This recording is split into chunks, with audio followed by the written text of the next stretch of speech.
Okay, all right. Obviously, the second signing day, we're not signing any high school guys, but we're here to really announce and talk about, our transfers. And we got 15 transfers. Obviously, KJ Jefferson, you've already met. We talked about him. Talking about the other guys, X-Ray Alexander, he was a freshman All-American from Idaho, a guy that we recruited extremely hard. Feel like he's got a chance to be a really big-time linebacker. He's a very good special teams player, too, so we're very excited about him. Ethan Barr from Vanderbilt, another linebacker that we recruited, ended up going to Washington. They had the coaching change, and then he came back. He was a team captain for 2 years at Vanderbilt. Very good player. Really excited about him. Coach Roof actually coached him at Vanderbilt his freshman year. Jabari Brooks, offensive lineman from Sanford, is a big athletic guy, has NFL potential. We're real excited about him. He can play center and play guard. Coach Hand and myself really zeroed on him. He's got a chance to really help us. Xavier Carter, kind of a defensive end / linebacker, really a pass rushing specialist, and that's the reason that we recruited him. Was at UNLV last year, was at LSU before. He's from Atlanta, area that we recruit a lot. We know a lot about him, so we're really excited about him. Wes Dorsey, an offensive lineman, offensive tackle from Western Kentucky, a guy that started last year. He is 6'7", he's 315 pounds. Real excited about Wes and him being here too. Dalen Dotson, Big South Defensive Player of the Year from Tennessee Martin. A guy that is a really good, talented defensive end. He can also rush the passer, so we're excited about him. Antoine Jackson from East Carolina, a defensive back, a guy that we actually recruited before he went to East Carolina, so we knew a lot about him. Real excited about him, adding depth to that corner position. Goldie Lawrence, a wide receiver that from right down the road we recruited extremely hard. He ended up going to Florida State. We're happy to get him back. He is a big, strong, fast guy. Obviously, Seminole connection. We got a lot of guys from his high school. Miles Montgomery, a running back from Cincinnati. Obviously, playing against him the last 2 years, we knew a lot about him. He's a big, strong guy. He is going to be great for our running back room. We're very excited about him. Evan Morris, tight end from Michigan State. Michigan State did a lot of similar things that we do offensively, and Alec Holler with the things that he did, very similar with that. This guy's a big guy. We're excited to have Evan too. Deshaun Pace was all Big 12 honorable mention. Obviously playing against Cincinnati the last 2 years, we felt like he was one of their best players the last couple of years. He's an impact player. He's a big time cover guy. He's a big time tackler. He's just a true football player, and so we zeroed on him. He could have done a lot of different things, and he came with us. So we're very excited about Deshaun. Josiah Pierre, he was also all Big 12 honorable mention, linebacker from Texas Tech. Obviously, we played them. We know a lot about him, a lot about them, and a lot about him. And he's from local, right down the road. He originally signed with Florida. So he's a big athletic guy that has a lot of experience at the linebacker position too.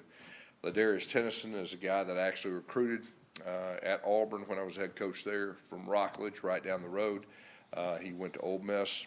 He's one of the better special teams player really in the entire country. He's a nickel defensive back type guy that has a lot of NFL potential. So we're very excited to have him. And then Byron Threets, another defensive back from Cincinnati, physical, real explosive guy. Obviously playing them the last 2 years, he always stood out to me, and he has a chance to be an impact player for us. So, we really zeroed in on our immediate needs, and we feel like we accomplished that. All these guys have fit in very good so far. They're off to a great start as far as good teammates and everything that goes with that, and just excited to get those guys out there in the spring with our current team and go from there. Questions? Coach, obviously there were some issues on defense last year. How important was it to elevate the talent level on that side of the ball with guys who have proven that they can play at the college level? Yeah, it was very. That was really one of our main things that we need to do is get some playmakers And what I wanted is some experience, some veteran guys that have been there and done that, not just potential. And so we zeroed on them, some of the leading tacklers on their teams. And, like I said, team captains all the way from, the conference player of the year. So we really addressed those. Feel really good about going this spring as far as addressing the tackling and impact players on defense.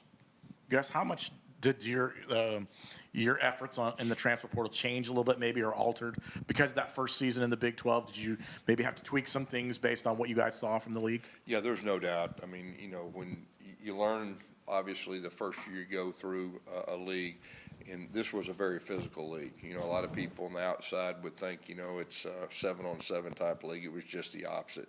And obviously addressing our defensive issues with tackling and getting some impact players, that was a big deal.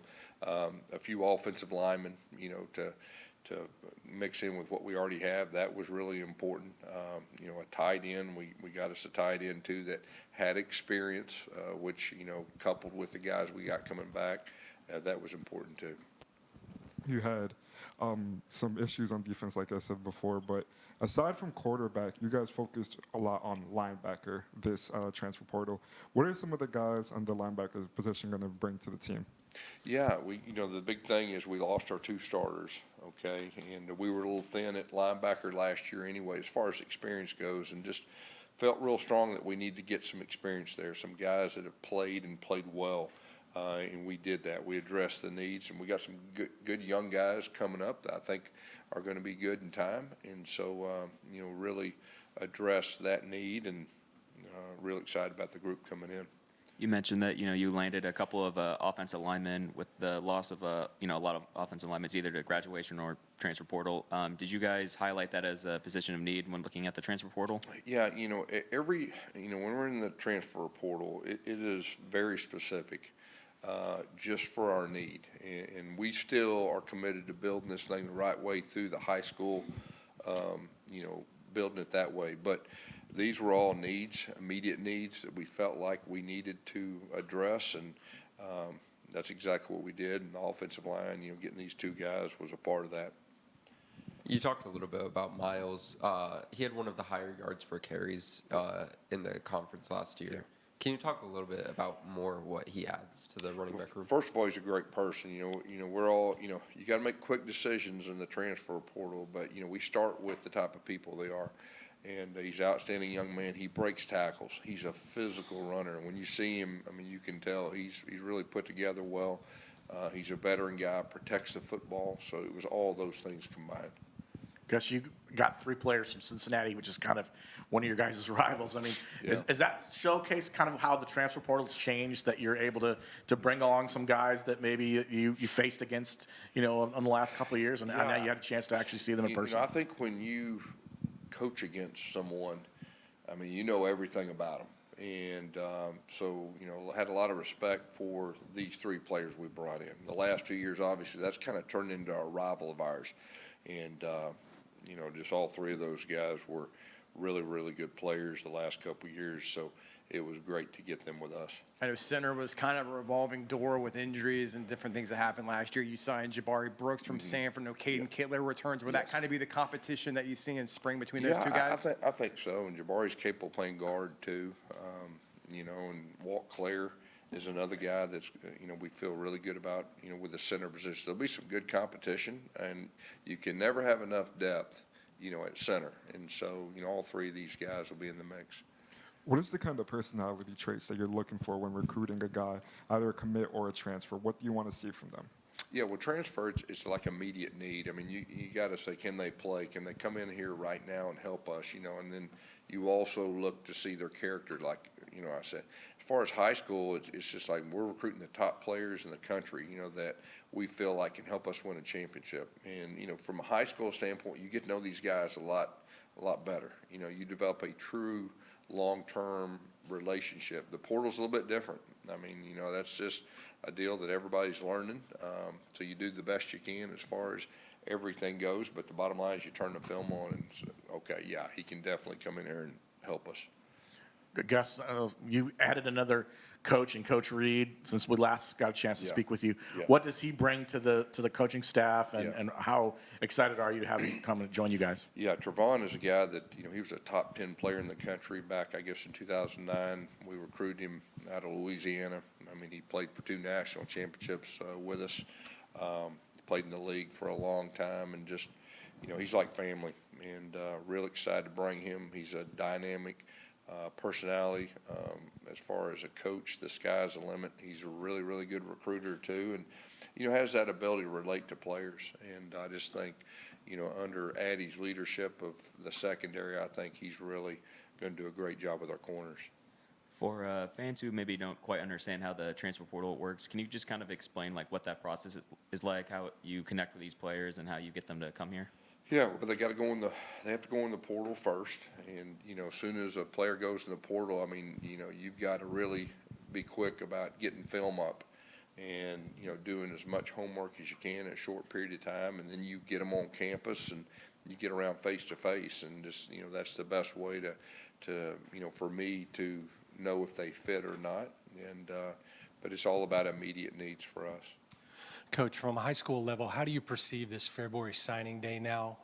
The transfer portal has kind of made it obsolete at the D1 level. Most of the kids, a high percentage of the kids signing today are signing at lower levels. Yeah. So what's the future of that? I think for the second or third year in a row, you didn't sign anybody in February, so. Yeah, I think you're right. I think, the landscape of college football has changed dramatically in the last 2 years, like we've talked about numerous times, and I think there's a lot of talk of what the future looks like. Is there only going to be one signing day? What's the date going to be, and all that. So I think here in the near future, we'll have a lot more clarity in that, but you're exactly right. I mean, the December signing day is really the main one, and now that the portal is going, this is usually more portal oriented, especially for us the last couple of years. Have you talked more amongst your peers about how you'd like to maybe see some changes with the early signing period? Because we talked in December how crazy that month is with bowl games and portal and early signing day. Yeah. Is that August? Is that something maybe you've talked about moving things up maybe to that summertime? Yeah, there's talk about all that right now, about the different times and all that. I mean, my whole deal is whatever it is, you get in a routine. And, I was fine with when it was 1 in February, okay? But December and all that, I think the big thing from a coach standpoint is just whatever it is, define it, go with it, get used to it, get in a routine with it. But, like I said, it's evolved where the December signing day has been it. And if that's the way it is, we'll be ready to go. Gus, the 2024 schedule came out since last time we spoke with you. Yeah. What did you think about that schedule, and how attractive has it been to see it? It's a good schedule. The big thing for me is, last year we were the world travelers, and so I think we got, 8 games in state. That's really, really important. That's really what stood out to me. We have one real road trip, obviously, to Arizona State. Besides that, I like our schedule. Some really good teams. I think the unique thing for me is I think there's only 2 teams that we played last year that are on the schedule. So I don't know if that happens very many conferences, but that's pretty unique.